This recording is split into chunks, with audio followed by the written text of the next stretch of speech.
नमस्कार, मैं अर्चना सिंह कक्षा 10 हिंदी की कक्षा में आपका स्वागत है। आज हम पढ़ेंगे धनुष भंग शीर्षक, जो कि भक्ति काल के सगुण भक्ति शाखा के कवि तुलसीदास जी के द्वारा लिखे गए रामचरितमानस महाकाव्य से लिया गया है।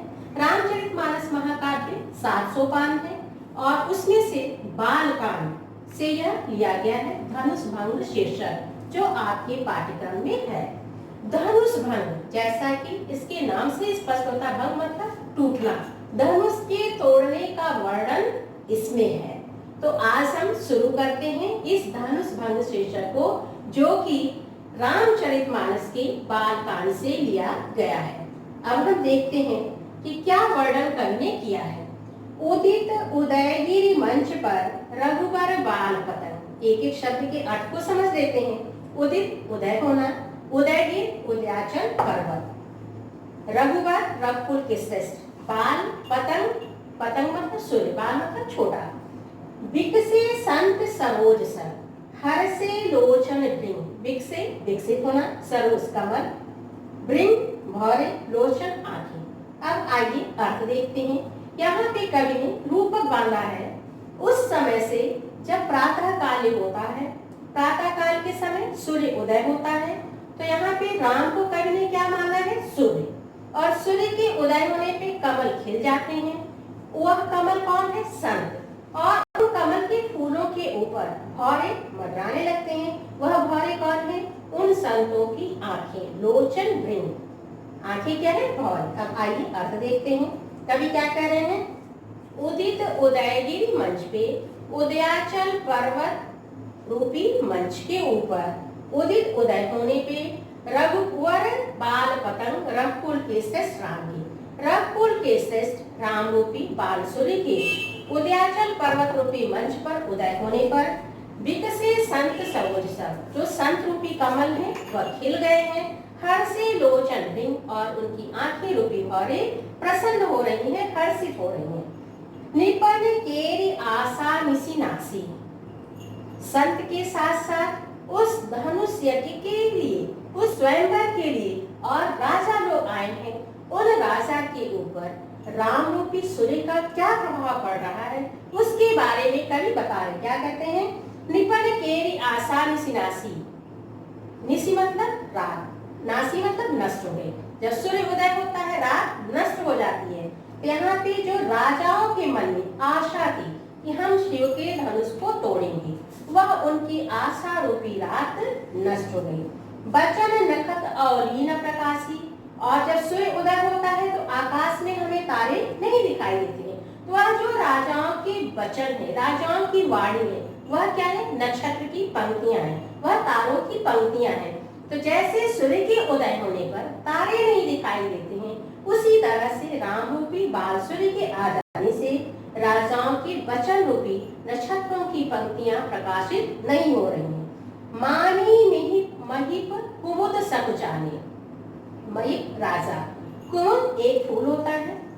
यह फूल क्या होता है, जब सूर्य उदय होता है तो संकुचित हो जाता है। कमल तो खिलता है लेकिन कुमुदनी संकुचित होती है। तो वही यहाँ पे कवि क्या कह रहे हैं कि जो घमंड करने वाली राजा रूपी कुमुदनी है, वह क्या है, संकुचित हो रहे हैं, वह चुपचाप बैठ रहे हैं।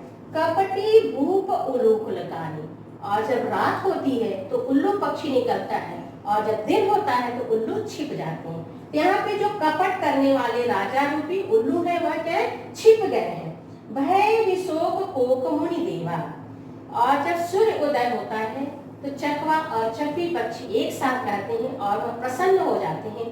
तो वही यहाँ पे कवि क्या कह रहे हैं, भय विशोक, शोक रहित हो गए। कौन, कोक मुनि देवा, मुनि और देवता रूपी जो पक्षी हैं। मुनि और देवता क्या है, चकवा पक्षी की तरह है, वह जैसे प्रसन्न होते हैं वैसे ये भी प्रसन्न हो रहे हैं।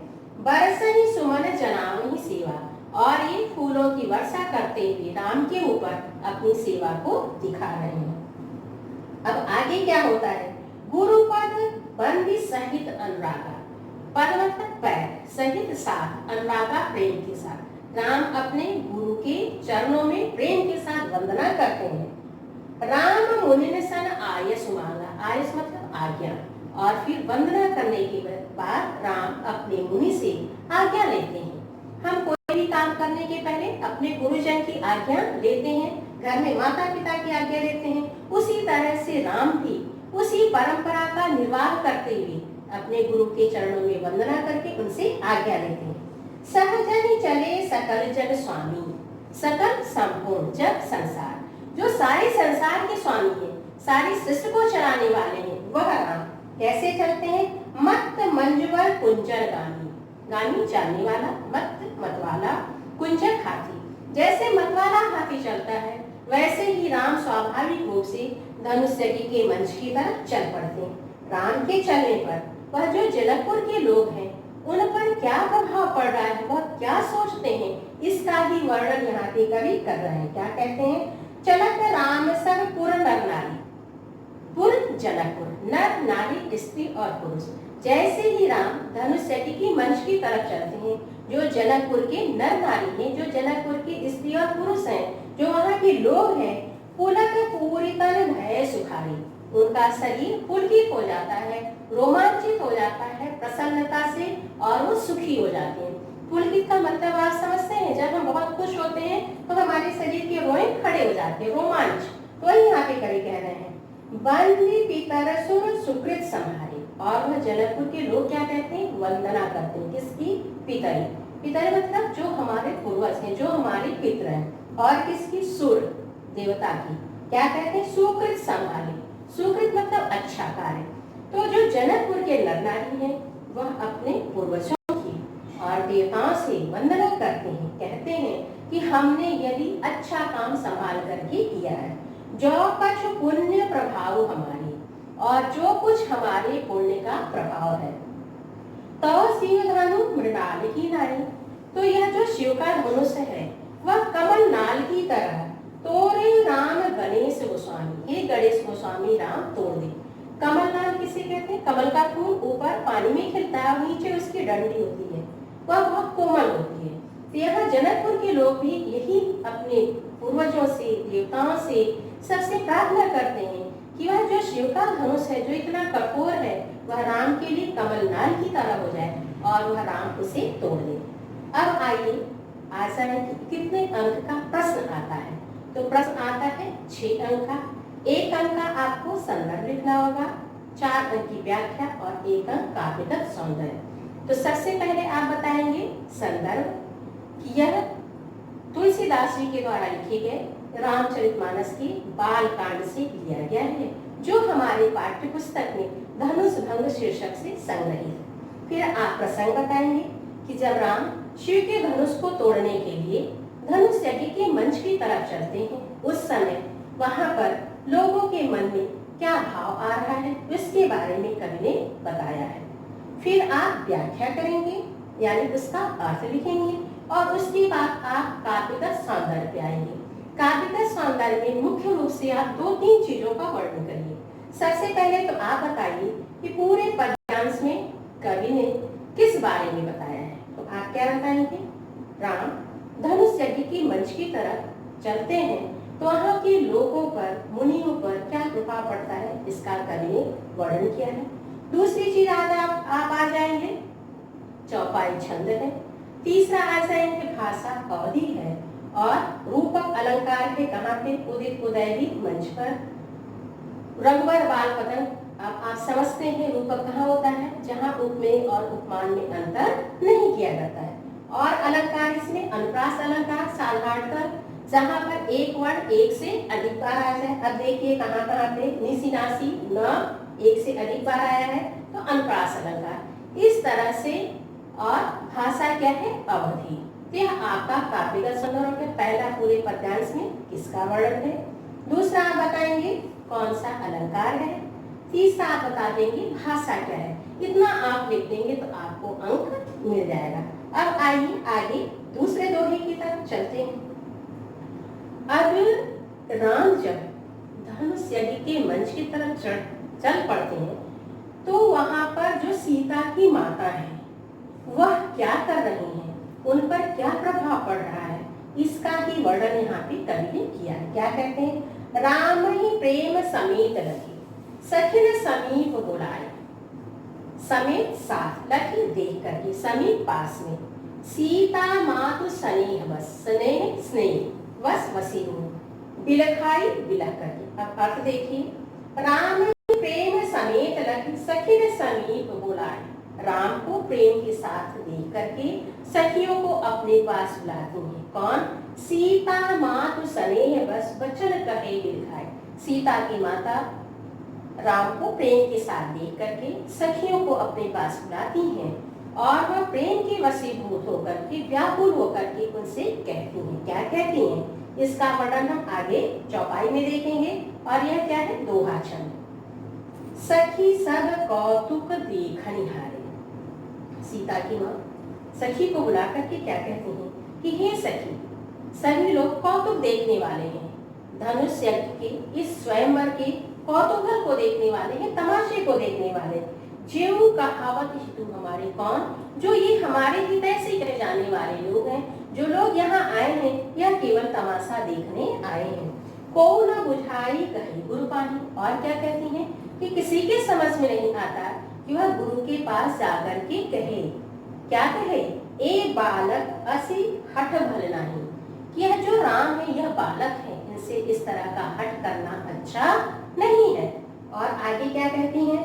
रावण बाण छुआ नहीं चापा, हारे सकल भूप कर दापा। रावण और बाणासुर जैसे जो पराक्रमी राजा हैं, जो वीर राजा हैं, वह इस धनुष को छू नहीं पाए। और जो सारे राजा है, दापा मतलब गर्व करने वाले, गर्व करने वाले, वह सारे राजा क्या है? हारे, हार गए। कोई भी राजा इस शिव के धनुष को हिला नहीं पाया।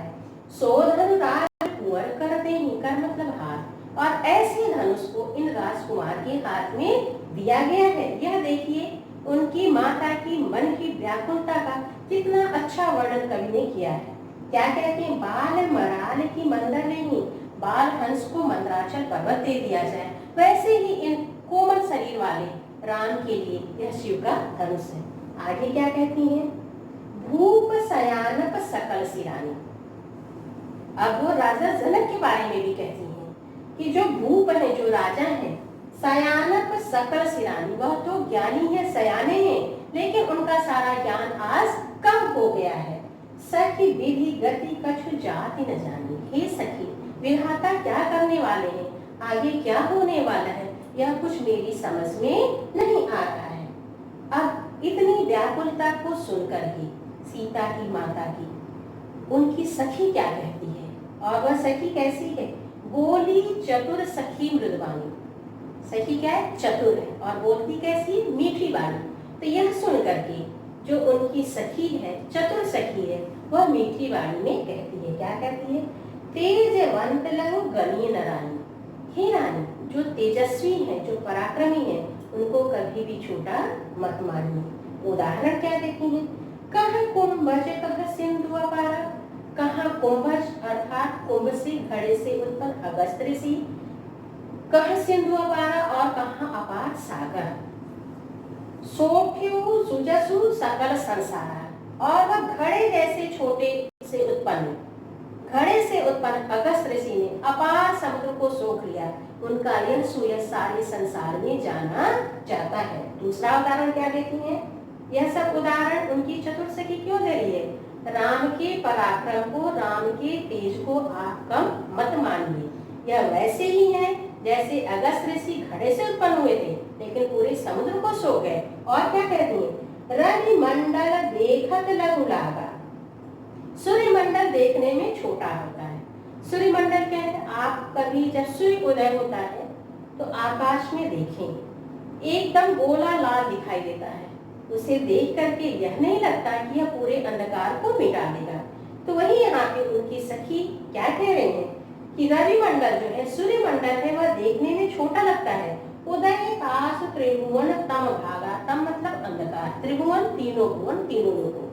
लेकिन उस रवि मंडल के, उस सूर्य मंडल के उदय होने पर तीनों लोगों का अंधकार भाग जाता है, तीनों लोगों का अंधकार मिट जाता है। यहाँ भी आपको प्रसंग, संदर्भ, व्याख्या और काव्यगत सौंदर्य। अब यहाँ पे आप प्रसंग में क्या लिखेंगे?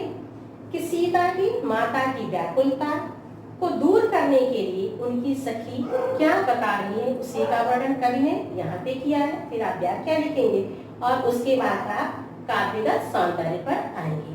काव्यगत सौंदर्य में फिर वही सबसे पहले पूरे पद्यांश में कवि ने क्या बताया है, कौन सा अलंकार है और भाषा क्या है, छंद क्या है, कितना आपको करना है। अब आइए तीसरे दोहे की तरफ चलते हैं।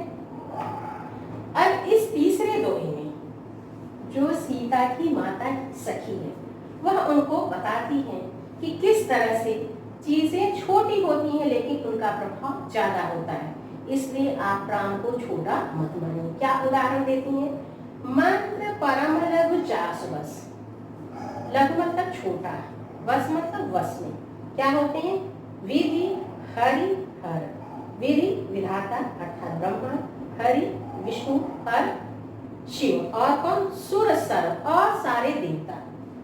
तो वह सखी क्या कहती हैं कि हे रानी, मंत्र परम लघु जासवस, मंत्र बहुत छोटे होते हैं लेकिन उन मंत्रों के वशीभूत ब्रह्मा विष्णु महेश और सारे देवता हो जाते हैं। हम मंत्रों के द्वारा सभी देवताओं को प्रसन्न कर लेते हैं, सभी देवता मंत्र के प्रभाव में आ जाते हैं। और क्या कहती हैं, महामत्त गजराज कौन, बस कर अंकुश खर, देवता तो मंत्र के वशीभूत हो जाते हैं लेकिन छोटे सा जो हथियार है किस चीज के लिए, मत वाले हाथी को बसने करने के लिए।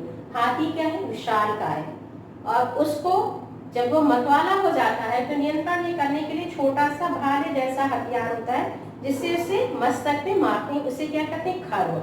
तो वही यहाँ पे वह सखी क्या कह रही है, मत महामत गजराज को बस कर अंकुश खर, जो मत वाला हाथी है उस हाथी को छोटे से खर से अंकुश में कर लिया जाता है। अब आगे सखी क्या कह रही है, अब इस चौपाइयों में देखिए, काम कुसुम धनुष सायक लीजिए, कामदेव अपने हाथ में फूलों का धनुष और बाण लिए रहते हैं, सकल भुवन अपने बस की है, और फूल जैसे कोमल कोमल फूलों से बने हुए धनुष और बाण के द्वारा वह सारे संसार को अपने वश में कर लेते हैं। कामदेव का प्रभाव सबके ऊपर बढ़ जाता है।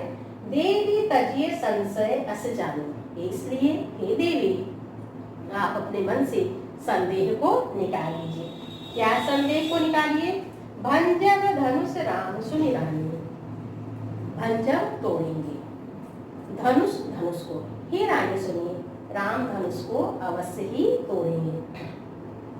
अब जब सखी समझाती है तो सीता की माता पे क्या प्रभाव पड़ता है उसका ही वर्णन यहाँ पे। वचन सुनि भय पर कीती, सखी की वचन को सुन करके सीता की माता को भरोसा होता है और क्या होता है, मीठा विषाद बढ़ी अति प्रीति, उनका जो विषाद है, उनका जो दुख है वह मिट जाता है और प्रेम राम के प्रति और ज्यादा बढ़ जाता है। प्रेम क्यों बढ़ जाता है, क्योंकि वह जान जाती हैं सखी के बताने से कि राम शिव के धनुष को तोड़ देंगे। आगे देखिए, अभी तक तो सीता की माता के बारे में कभी नहीं बताया, अब यहाँ से सीता के मन में राम को देख करके क्या आ रहा है इसका वर्णन कवि कर रहे हैं। तब क्या कहते हैं, तब राम ही विलोक की वैदेही, तब राम ही राम को विलोक की देख करके वैदेही सीता सब है भय के साथ हृदय बिनवति चेहिते ही, हृदय से मन से सबसे निवेदन करते हैं, मन ही मन मनाओ अकुलानी, अकुलानी व्याकुल होकर के, और मन ही मन सीता व्याकुल होती हैं और सबको मनाती हैं। क्या मनाती हैं, हो प्रसन्न महेश भवानी, हे महेश भवानी आप मुझ पर प्रसन्न होइए, करो सफल आपन सेवकाई, और हमने जो आपकी सेवा की है उस सेवा का फल मुझे दीजिए। करेगी तुम करो चाप गरियाई, और मेरा हित करने के लिए यह जो चाप है, यह जो धनुष है उसकी गुरुता को कम करिए। गण नायक, गणों के नायक, वरदायक, वर को देने वाले, देवा देव, आज लगे कि तो सेवा, आज तक हमने आपकी जो सेवा की है बार बार विनती सुन मेरी, एक बार नहीं मैं बार बार आपसे विनम्रता से निवेदन कर रही हूँ, मेरी विनती को सुनिए। क्या करिए सुन करके, चाप गुरुता अधिक होगी। सीता क्या कहती हैं, कि मैं आपसे बार बार विनती कर रही हूँ, क्या करिए, 4 धनुष, थोड़ी मतलब थोड़ा सा, इस धनुष की गुरुता को, इस धनुष के भार को थोड़ा सा कम कर दीजिए। अब इसमें आपको प्रसंग लिखना होगा। तो ऊपर यहाँ तक सखी वचन सुनी भय पर की थी, मिटा विषाद बड़ी अटपी थी, सीता की माता के बारे में बताया है। और तब राम ही विलोक वै देही, यहाँ से सीता के बारे में कवि ने वर्णन किया है कि राम को देख करके सीता किस प्रकार से सबसे निवेदन करती हैं धनुष के भार को कम करने के लिए। यह तो आपका प्रसंग हो गया। अब आप काव्य का सौंदर्य बताएंगे कि पद्यांश में किसके बारे में कवि ने बताया है, भाषा क्या है, अलंकार क्या है। अब जैसे काम कुसुम, यहाँ पे कौन सा अलंकार होगा, अनुप्रास अलंकार। तो इस तरह से आप काव्य का सौंदर्य को बताएंगे। अब आते हैं हम चौथे दोहे की तरफ। इस दोहे में सीता किस तरह से राम को देख करके प्रभावित हो रही हैं, उसका ही वर्णन कवि ने किया है। देखी देखी रघुवीर तन, सुर मनाव धरि धीर, धीर धैर्य, धरि धारण करके सुर देवता को, राम को बार बार देख करके सीता देवताओं को धैर्य धारण करते हुए मनाती है। भरे विलोचन प्रेम जल, पुलकावली सरी, और प्रेम के कारण सीता की आंखों में विलोचन, आंखें भर जाती हैं। किससे, प्रेम जल से, अर्थात प्रेम के कारण सीता की आंखों में आंसू भर जाते हैं। पुलकावली शरीर, और उनका शरीर रोमांचित हो जाता है। अब आइए चौपाई का अर्थ देखते हैं। नीके निरख नयन भरी शोभा, शोभा सौंदर्य को निरख देख करके, नीके अच्छी तरह से, आंखों से अच्छी तरह से राम के सौंदर्य को देख करके, पितुपन सुमिर बहुरी मन शोभा। और फिर जब क्या सोचती हैं, पितुपन अपने पिता के द्वारा किए गए प्रण को, बहुरी मन शोभा, उनके मन में दुख हो जाता है।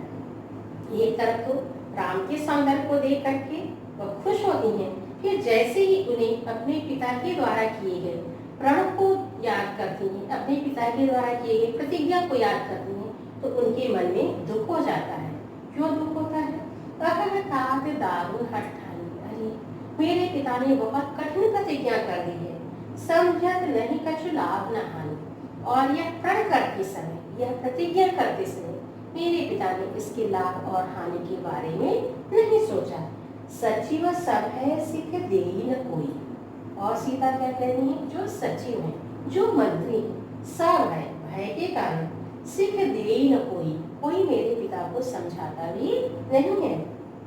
बुद्ध समाज बड़ा आंचित हो गई, और मुझे ऐसा लगता है कि यह जो बुद्ध जनों का समाज है, यह जो विद्वानों का समाज है, इस समाज में आज कुछ बड़ा आंचित होने वाला है।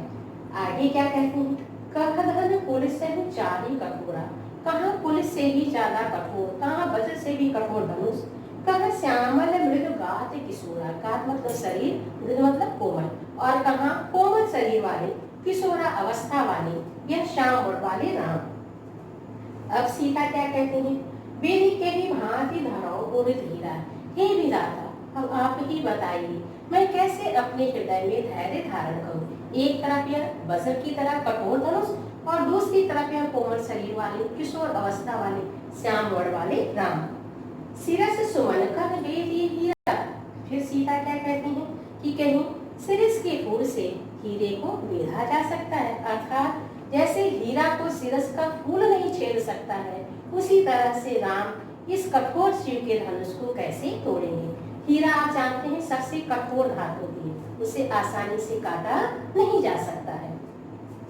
अब सीता आगे क्या कहती है, सकल सभा के मति भय भोली, मुझे ऐसा लगता है कि यह जो सारी सभा है उनकी मति जो है, उनकी बुद्धि जो है थोड़ी सी बावली हो गई है, कम हो गई है। अब मोहि शंभु चाप गति तोड़ी, हे शंभु की चाप, हे शिव के धनुष, अब मुझे तुम्हारे पर ही भरोसा है।